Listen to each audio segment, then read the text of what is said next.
YouTube channel. I'm that cute girl from Africa. You can call me Ella. If you are new here, please subscribe to this channel and join the cute squad. If you are old, welcome back to my channel. Thanks for always supporting me.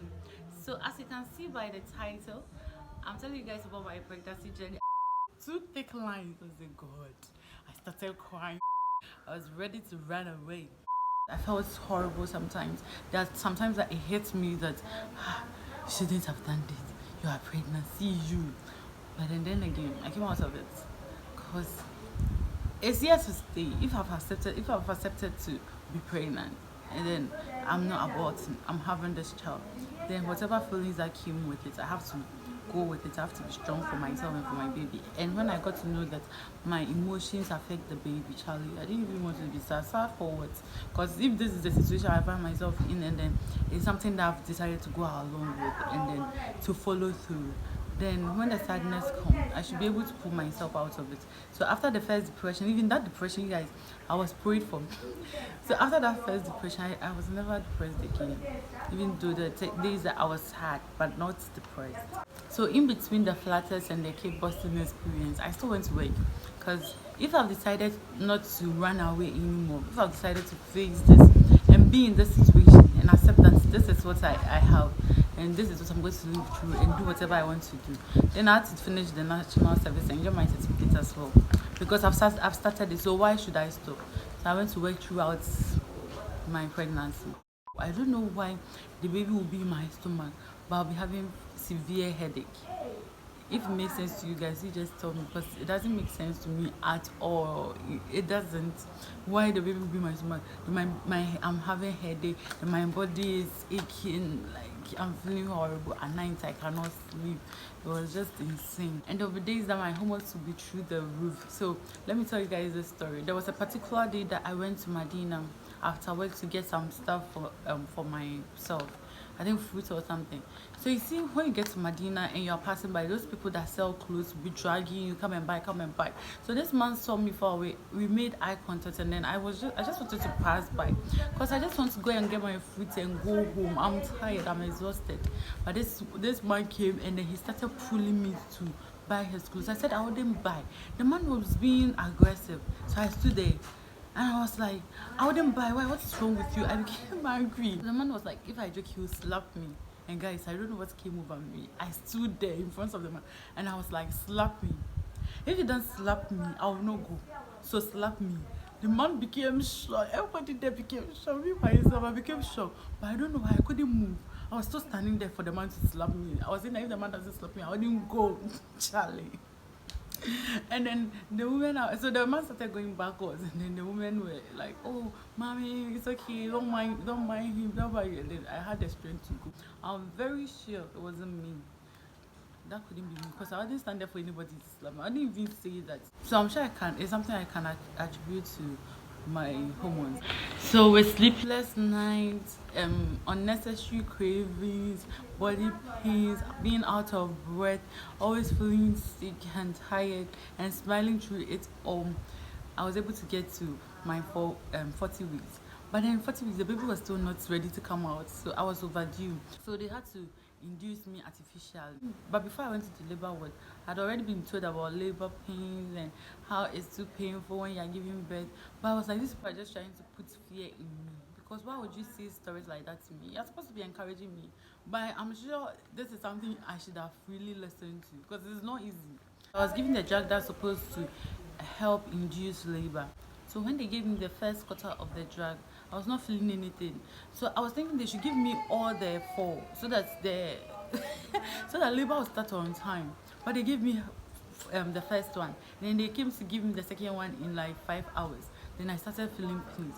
So I was like, this pain is more than period pain. And from what my mom said, it's supposed to be, the pain is supposed to be more than period pain. So I was like, I told the doctor that I think that this point that I've gotten to, I've reached my pain limits. So they should come and check. The doctor was like, even my ability to talk shows that I've not gotten there yet. And I really thought I've gotten there, because I was really, really in pain. But my water had not broken yet. So I was just there, and they said I should walk so that the baby's head will come down. So I started walking, child. I walked, I was going up and down the ward. I was going up and down the ward, so I couldn't do it anymore. So I went to lie down. But when I went to lie down, they came to give me the next dose of the drug, and now I couldn't do anything. I couldn't lie down. I couldn't sit up. I couldn't stand. The pain was just consistent, and they were still like, I've not gotten there. That my service had opened to 6 centimeters. So apparently your service is supposed to open up to 10 centimeters. And when I had gotten to 6 centimeters, I couldn't any longer. Now I couldn't talk. The doctor that I told that I had reached my pain limit, when he came back to ask me, I couldn't even talk. I just sucked the man. I just sucked him because I couldn't. What I come to ask me, this thing is too painful. Like it's painful. It's painful. That's at 6 centimeters. They came to administer the last dose of the drug. Now I was just crying, unable to sit down, unable to sleep, unable to do anything. So I was awake till morning, and the pain was still consistent. So around 8, I wanted to use the washroom because the pressure on my rectal area was just too much. So I went to use the washroom. I was there and nothing was coming to. Excuse me, sorry. I was there, nothing was coming, and I was just pushing. Nothing was coming. So the nurse came and called me. He was like, I've been there for too long, so I should come for them to check. I was like, no, I want to use the washroom. I want to really ease myself. They were like, no, it could be my baby's head. So when they said that, I got scared and I just stood up. And they said I shouldn't push, I shouldn't do anything. I should just come and lie down. So when I came to lie down, they were like, it was my baby's head. Because I don't know, maybe if I had taken long there in the washroom, I would have put the baby into the water, into the water closet or something. They brought everything ready for me to give birth.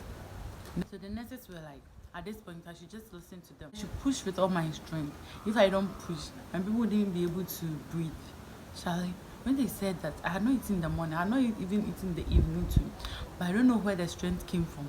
I pushed with all my might and with all my strength. And then the baby, I heard, and then the baby came out. She was not crying too. So they started hitting her for her to cry. Then she started crying. And then they laid the baby on my chest. I was like, hi baby. I felt so good. And it felt like everything was worth it. Everything that I had to go through, every feeling that I ever felt throughout this journey, I just felt like it was worth it. Because when I looked at the little baby on my chest, like it felt so good. It felt so good. Like I've made my own human being for 9 months. I've just had this baby. So on 1st September, my baby came at 9:04 a.m. It was the best that ever happened to me in a long time. It was really nice. Like it was really, really nice and satisfying. Let me just insert this here for my baby. Hi, baby. Hi, my love. My personal person. I love you. I loved you even before I saw you. You are my very heartbeat. I will protect you. I'll learn for you. I will nourish you. I'll love you. I'll advocate for you. So yes, guys. Before I get all emotional about this is my pregnancy journey. Thank you for watching this video. Make sure you like it. Make sure you subscribe. Make sure you share this video. Until my next video. Peace out.